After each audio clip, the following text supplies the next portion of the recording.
Amakeni.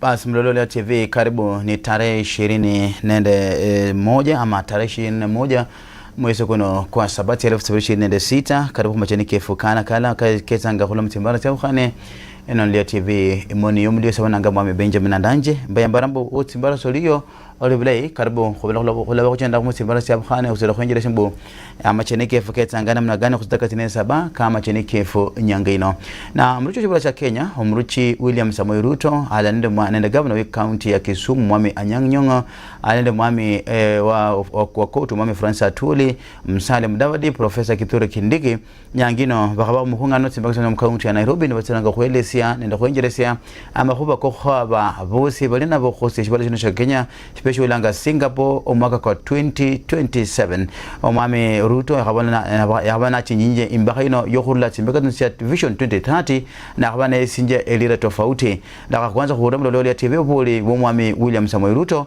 na sunganga timbakisana mu county ya Nairobi yakabana sungana namna gani na yakabana ele sinje mkoka bukhane ne kalimu amoka kandi Mlolongo TV kanyangino karibu kwanza na machini matite ke kholombera mu nyanga ino. And they developed a team with which they worked with, and we are very happy that we now have a report. This proposal is a thoughtful and valuable contribution to an important national conversation.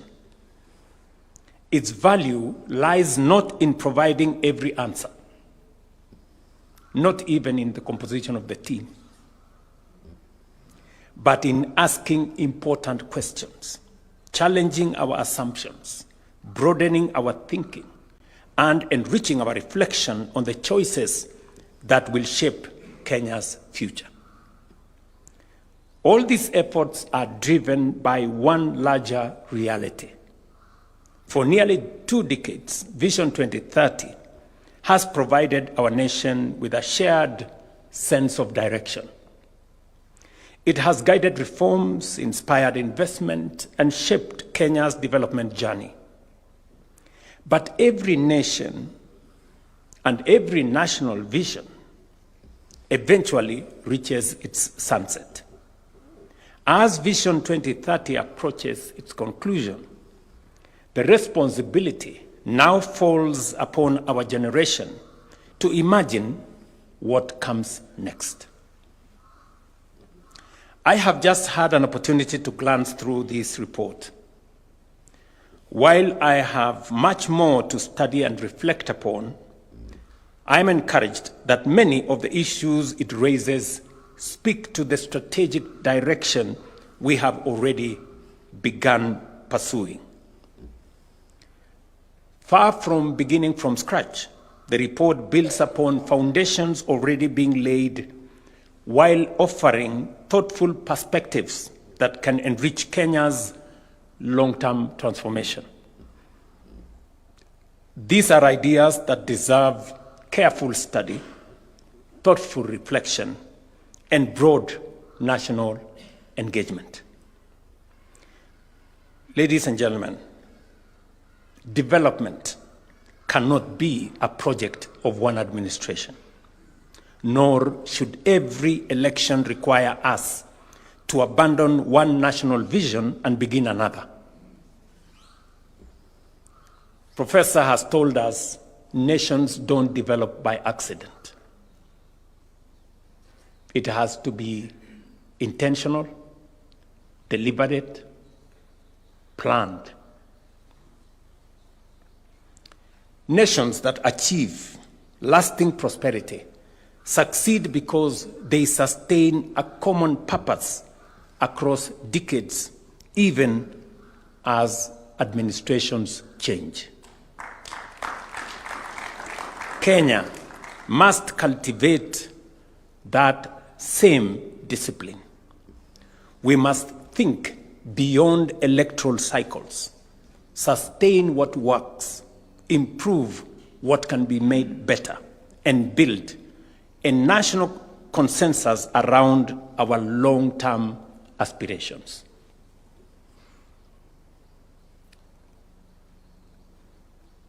I have said that we have done so much to get our country's economy on the rails.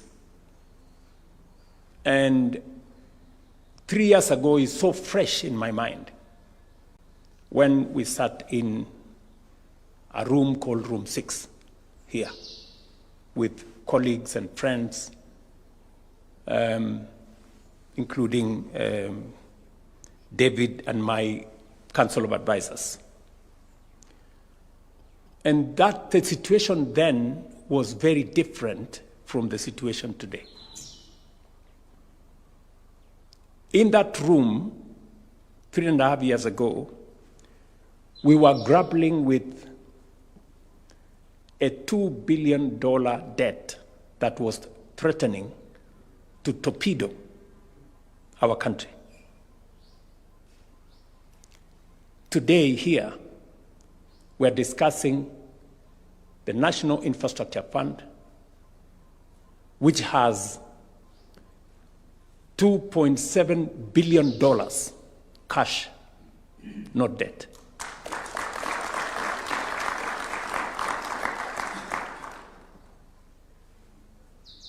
That, in my opinion, is significant.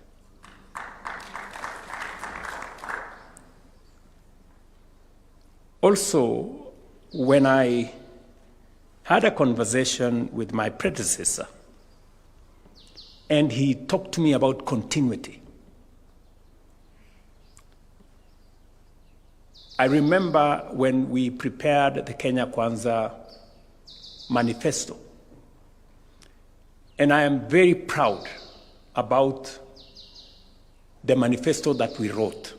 Sometimes I ask myself how we managed to write such a manifesto. And I want to thank my predecessor, President Uhuru Kenyatta. He gave me leave of absence for like 2 years.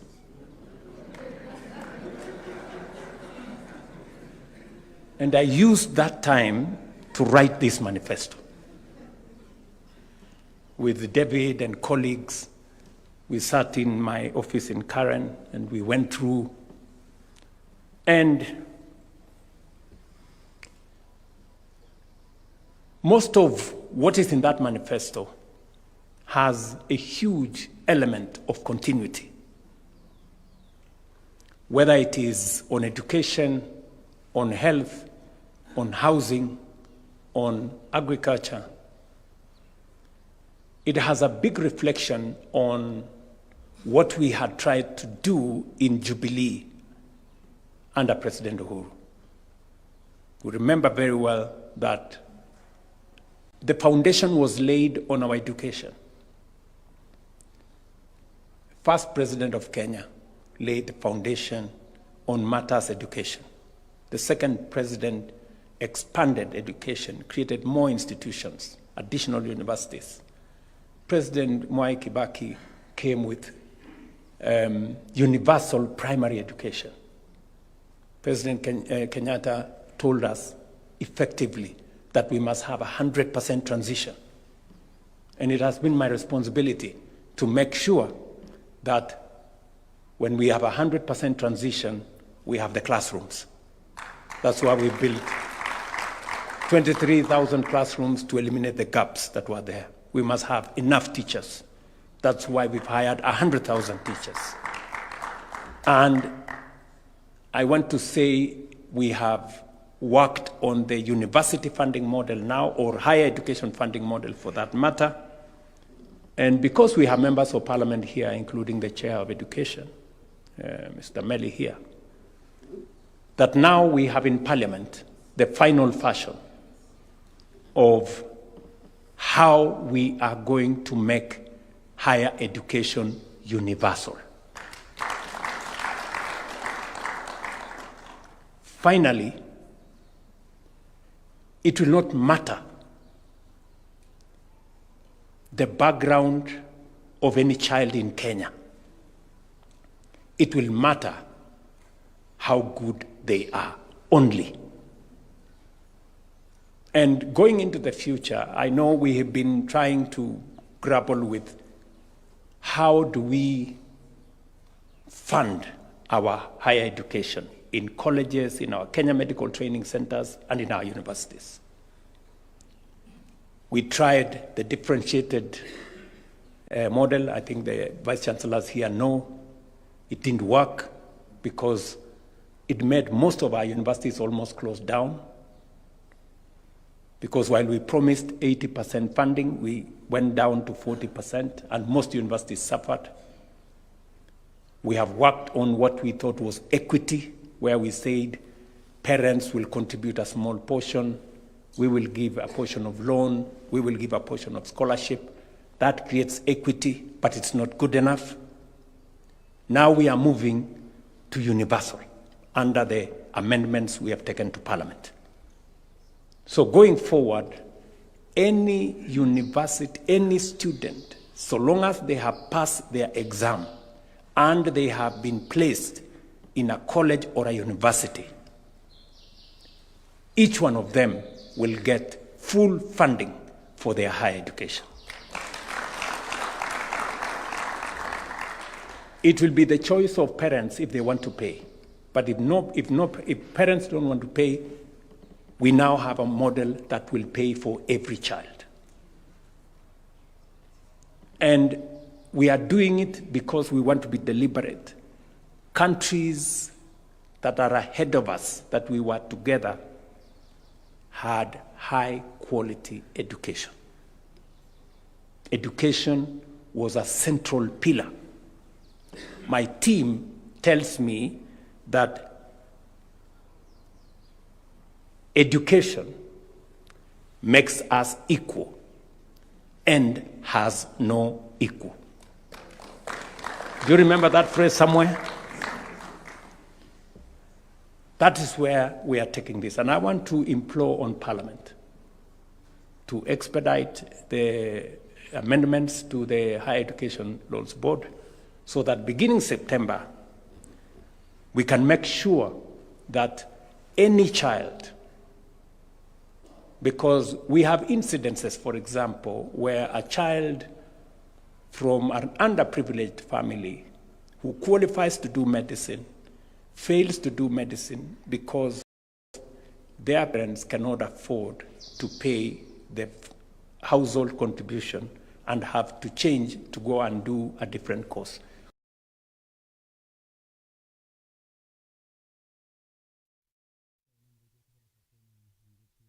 Samuel Ruto nasiranga kwenjeresia amakoba kabkhane khulonga makobokano ka obusirisi weshibalo sha Kenya kwa kabana kutsiranga tsimbeka syabkhane na kutsiranga kwenjeresia amakoba mitambo kidogo lakini khucherere na tsimbeka cha khabiri mulolo TV umwami Nyongo yakaba tsimbeka cha khabiri nasiranga kwenjeresia amakoba kenaka ko obusirisi sha Kenya kandi na khura amakoba kabena khabolanga mu ngongano kwenoko ko kabana kuranga ambi abemiri banji ba serikali. This is definitely not the first time the country is being called upon to embrace a long-term vision for transformation.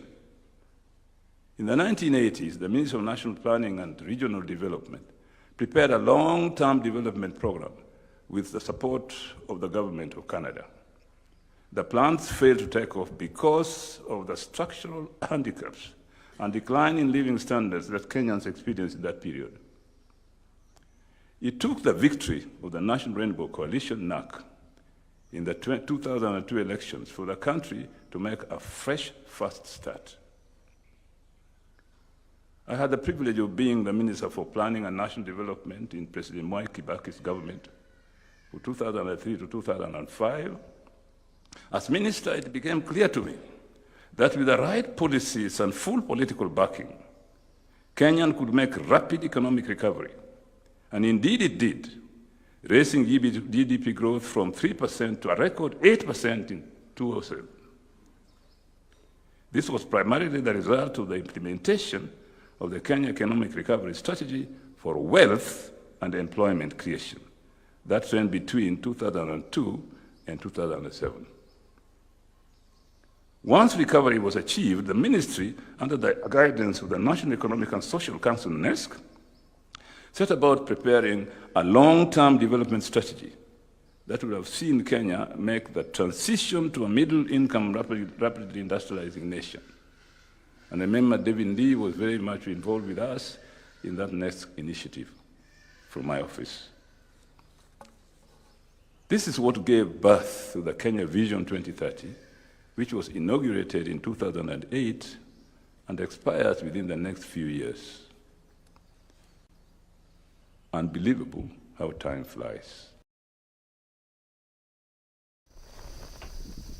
Oyeno mame Anyang Nyong'o na dulanga timbeka sana tiam county ya Kisumu yesi abani elisinja mwa ukena lakini kana mlolo TV khureko omwami atuli yesi abati timbeka sana tiam State House mu county ya Nairobi na changa kuilesi mkwa manji kajenga kuitisia nende butsirisi wa mushibalanisha Kenya kubale mbukhule sino enyabana lange mihanda akarikari mushibalanisha Kenya mihanda cha ilami njizanga kubamenyi khulo mtimbara sabukhane mu county eneyo ama county tosi 47 kumure mami atuli nyanga ino. I made sure that every home there is a tarmac leading those homes in Kakamega, Mumias and everywhere.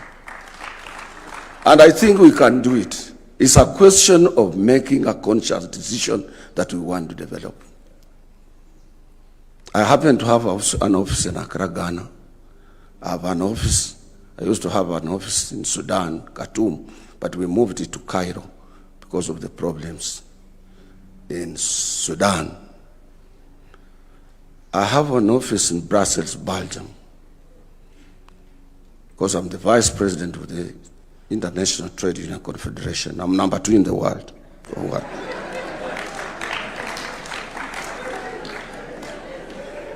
I have an office in New Delhi because I coordinate Asia and Africa at international level in the world of work. I have 2 offices in Geneva because I'm the president of Global Industrial Oversight on issues related to industrial relations. China, Asia started like a joke. That was Japan. They moved to South Korea. South Korea got its independence in 1957 together with Ghana. See where South Korea is and where Ghana is. Aya mlolole TV oyeno mwami atuli na timbeka sindi omwami Musalia Mudavadi yesi akabala mbo nebisabilana bikutira kwenyeresia komboka elihanga ndero shibolasha Kenya ende kutira kwenyeresia amako kosi kali mutimbara tia abamenye niba shibolasha Kenya shinya kuba shite zanga imbere kandi omwami Musalia Mudavadi akabana sunganga mukungano kwenoko kubera nikuchoranga ipicha kamili yo kwenyeresia shibolasha na Kenya nekulo mwaka kwa 2027 shibolasha Kenya ishitsanga mubala ama kama shobeka kama shibolasha no Asia Singapore. Most people don't like hearing, especially if they are young. So I asked him, what is that phrase? And he said, you remember the phrase, just be patient. Just be patient. That phrase is not popular if you stop at the bus stop at Kikomba. That phrase is not popular if you stop at Kondele. That phrase is not going to be popular if you're at Kongowea. And that phrase will not be popular if you're at Muliro Gardens. There is a sense of impatience. Can we smell that coffee? There is a sense of impatience because our demographics have changed dramatically. So,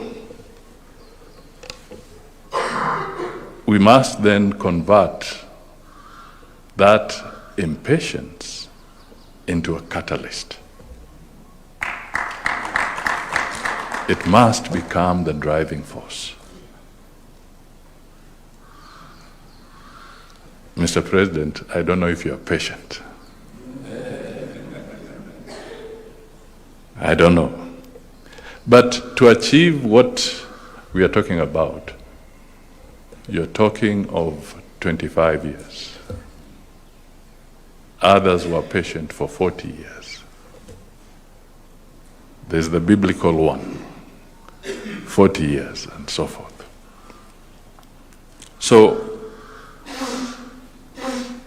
my takeaway is this, that let us understand there's a lot of impatience, and therefore we must adjust. Aya, mlolole TV oyino mwami Musalia Mudavadi natsiranga usunga amakobo kabkhane kalio obutsirisi nendo bwingeresi bwashibala sha Kenya kubanisha shitanga imbere yakhabana mkhonyanga muruchi shibala sha Kenya muruchi William Samoei Ruto ogotsirisi kusuta imbere na banafunzi mcounty ya Bungoma bakana benyongo bene nenda amachesi nenda makani makale khola khusukulu tufundi skulu tsenezo selo sibese njobu yangu bokutsirisa omambo kutsirisa kwenjere sembo balabona batanga namna gani imbere na shingana mwandichi omocheni omwame Noah wanyama kweleza khola mcounty na ya Bungoma banafunzi bakana benyongwa bene banyolanga buchusu benobo bene banyolanga kutsira okhola imutisoko tsingali enda kukusa bifaa bya mu bale bino birwanya khure mwami no wanyama na kweleza ripoti na khola mcounty no ya Bungoma. Mukhulonde khananende omwekesya omukhulu sisomelo esese bwikilikinji sya kitaifa sya Bungoma Godfrey Murunga nalomaloma enyuma khusindulibwa khukumurukha okuno kamakhulomali basomi bose khwama muchikaundi chinyolekhana ebuluya babechangana basoma mbisomelo bibyawukhane bamakhonyola bweyangu bwakhwetuba mu busomi obwo boli khubukula chindalo 14. The event is actually training, recognition of training, recognition of prior learning training workshop. Whose target group is actually players drawn from hospitality, that is hotel industry across the region. Apart from the hotel players, we also have players who work in entertainment, sports. That's why I said it's a time of restoration. It's a time of recognition for the skills. People have suffered because they have skills, but nobody recognizes them. This is the first time that our people who have skills are going to be recognized. Elubeka wabapemelesi babandi bolile mumulukha kuno bamakhusangalila kumukhosi kubukulibwe nende bwimelesi bwesisomelo esyo. My name is Charles Lumuli, Deputy Principal in charge of Administration, the Bungoma National Polytechnic. So you find that this actually program is meant to open pathways for the people who have been disadvantaged by dropping out of maybe training institutions. They lack academic certificates. So you find that some trainings or some openings which are actually restricted. Moving to other areas, maybe seeking employment elsewhere, they are disadvantaged because they don't have anything to show off. Bamakhurumikira bweyangu bona balangilila basomi khuba mustari kwebwene mukhubona mbobola na khwetu bambusomi bwa lukano olwo. My name is Reverend William Ouya. I'm the national chair of the stakeholders in the tourism and hospitality industry under the Kenya National Chamber of Commerce and Industry. I want to appreciate and thank Tourism Fund for seeing it worthy to be able to upscale, not only to upscale, but also to certify for our staff so that they can have a paper recognizing them for their ability. I want to tell the nation that reality is that more than 60% of our staff, they don't have specific certificates that show that they've qualified in this industry. Nimbana eripoti no khama mcounty Bungoma sendino wanyama. No wanyama natira khola nefu khubira khwetsimba no mcounty ya Bungoma abamenye khurula Tana River bakwana benyungo bende bakalisinje emirututu cha ibunduki chose babukula mutsinzu syabo sibasanga khola maka tsimbaka tsenezo khore bose basinjira busalama tsimbaka tsenezo basonganga ndabamenye khula tsimbaka tsenezo bakalisinje emirututu cha ibunduki chekhola hanga amachereranga obutolanyi endo bupani tsimbaka tsenezo sya Tana River. Kwanza ningetaka kushukuru ninyi kwa vile mnashirikiana na sisi kama serikali. Juzi tumesema usalama imesoloteka na watu walikuwa wanapigana na tukasema mturudishie bunduki. Niko na furaha kwa sababu bunduki moja imerudi. Bunduki moja tu kutoka 10 zile ambazo serikali ilikuwa inajua ziko hapa imerudi. Chief, nataka bunduki 9 kufikia Jumatatu. Hawa watu ni rafiki yangu, wakupee vizuri na amani, unetee bunduki. Mkimaliza hivyo nitamletea askari wanaitwa NPR. Hawa NPR ndio watakuwa wanalinda ninyi. Kwa hivyo mnirudishie bunduki haramu, nimpatie bunduki halali. Mimi najua bunduki yetu, acha niongee hivyo, ni ya kuchunga mifugo isichukuliwe. Ni ya kuchunga yule mwingine asikukosee alafu akudhulumu. Hiyo bunduki wakati tunachukua ni kwa sababu si ya madhara kwa yale mengine yenye naona watu wanapiga marisasi magari ikitembea. Najua ni ya kuchunga mifugo. Lakini kwa sababu sisi ni watu chini ya serikali fulani ambayo inataka utaratibu fulani. Wacha tu tumwambie serikali hatuwezi kaa bila hiyo bunduki kwa sababu ya vile mmeongea. Lakini rudisheni hii yenye haina mwenye. Unajua ile iko kwa mkono yako ni yako. Lakini ile inakuja kupitia mkono ya serikali, ina serikali ndani, ina chief ndani, ina county commissioner ndani na wewe uko ndani. Mko 5 wa 6 kwa hiyo. So utacheza vile unataka. Hata mwenye amepata pewa hatacheza vile anavyotaka. Kwa sababu hata ile mbegu ya kuweka ndani lazima inahesabiwa. Na kwa sababu hatutaki vita na serikali yetu, wacha tuchukue ile yetu tupeane, tupewe ile yake. Na mimi najua commissioner kishi mmoja yenye mimi najua. Mtu akizoea bunduki alafu ichukuliwe, anakuwa na uoga kupita uoga wote. Hata ndege ikilia usiku ndio huyo mbio. So nguvu ingine ya watu wanakatalia hivi vitu ni kwa sababu wanaogopa hiyo uoga. Mwanaume nasikia akishika bunduki anakaa kama wanaume, akitembea peke yake usiku ni kama wanaume 100 iko na yeye.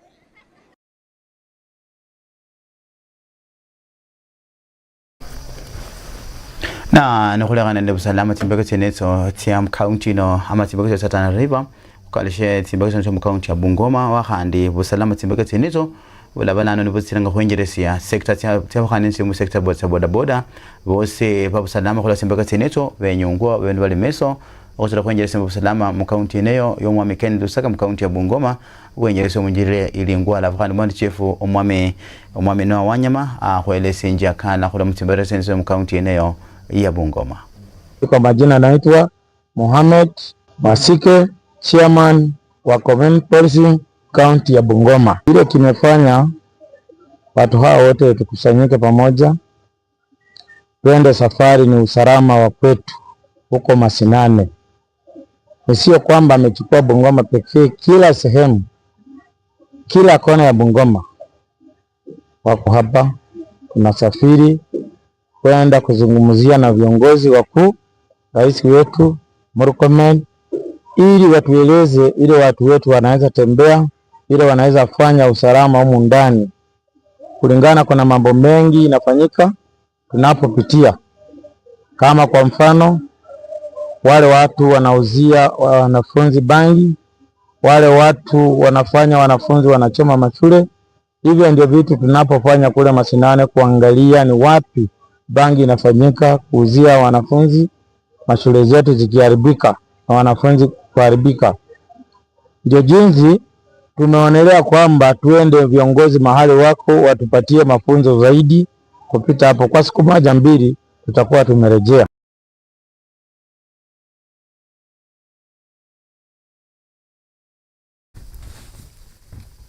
Ene ni ripoti hula kaunti ya Bungoma.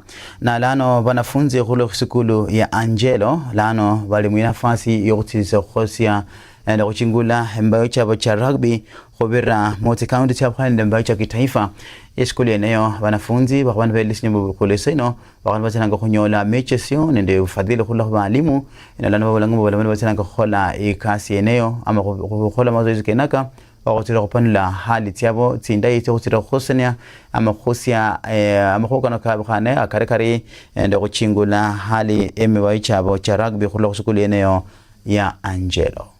Kwa majina ni Emmanuel Onyango, ama rugby player Anjego. Namshukuru pia principal wetu Mr. Philip Obat. Endo ametupia scholarship ya rugby na kama sio unavyotuona tunaendelea na mazoezi yetu ya nationals. Sasa hii tumejipamba vilivyo na cheneza sema timu tutakayokutana nayo haitakuwa rahisi. Jina ni Lionel Frank Odhiambo. The technical coach for Anjego rugby team. Sasa tuna train more on the defense and equally on the attacking so that we can up our game at the nationals levels. We have good players, talented ones. I myself started rugby at Shamas Academy. I'm also welcoming other clubs to come, scout for players, train with them, give them exposure and experience. Though we build up another season or another generation to come for rugby. My name is Daniel Otieno, Head of Games Department, Anjego Secondary School, and also coach in charge of rugby.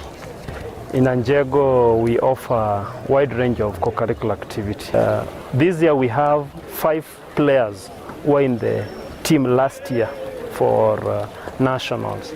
And we have 3 players who have been into the team for national for the last 3 years. So experience and also the level of preparedness. This team this year, we want to leave a mark at the national. So my name is Philip Obat, the senior principal of Anjego Senior School. Anjego Secondary School is located in Migori County, Suna East Sub-County. The school is mixed day and boarding. The school has done fairly well between 2024, 2025, 2026 in rugby, having managed to reach the nationals 3 years in a row as runners-up. Our target this year is to proceed to the East African. That is our target, and we are praying and hoping that we will achieve that.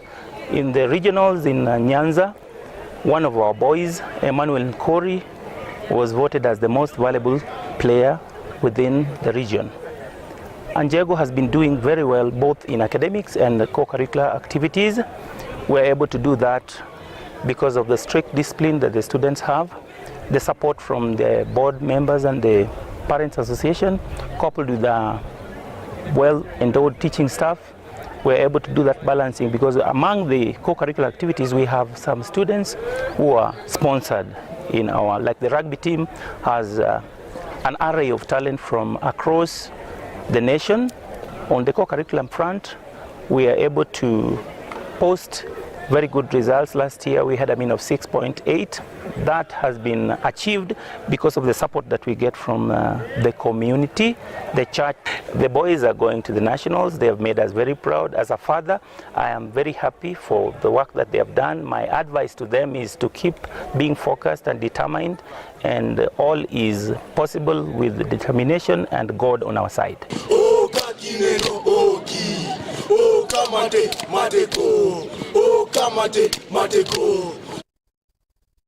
Yeneyo ni skulu ya Anjego kusaba urishiro kwesia ama tangazo ama isukulu ikhulira limbishili Anjego tawe ni sikulu ya Anjego. Chiranga kukaba mikabu chino cha World Cup enda mutimbara siyabukhane na nokusitembere ukhishita khusikulu mukhukona kamikabwa mu sikulu siyabukhane na sikulu ya Wandiege khula mu county ya Bungoma yosi yakwanisana khusya emikabwa ino balimu khusikulu yeneyo nabatsanga kwenjeresia amakhuba kabukhane kwa banafunzi khusira khose ituchi bukala banaketsanga namna gani mutimbara siyabukhane khanda khutitsimbakanisa Wandiege khulanje emikabwa chenye khusikulu siyabukhane na balimu ne batiranga kwenjeresia mikapo chenyecho munjira ili ingali.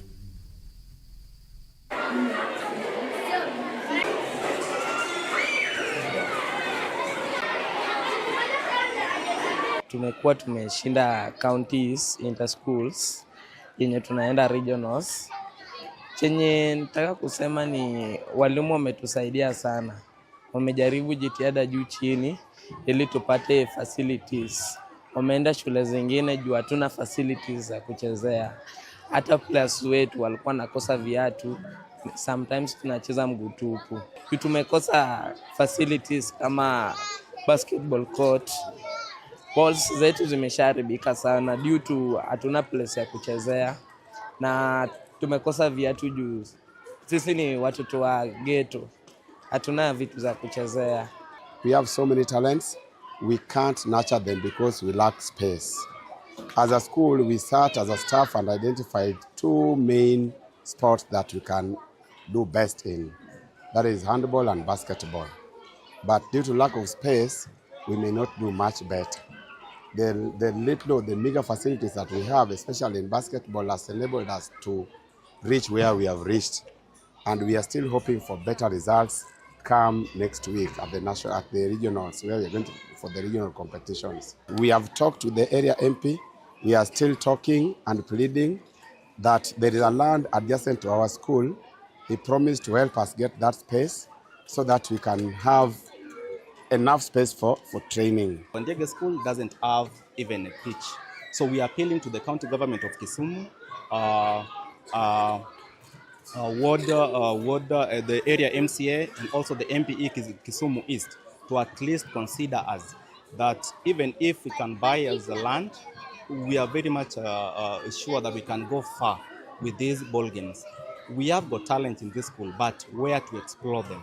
That is the only challenge we are having as a school.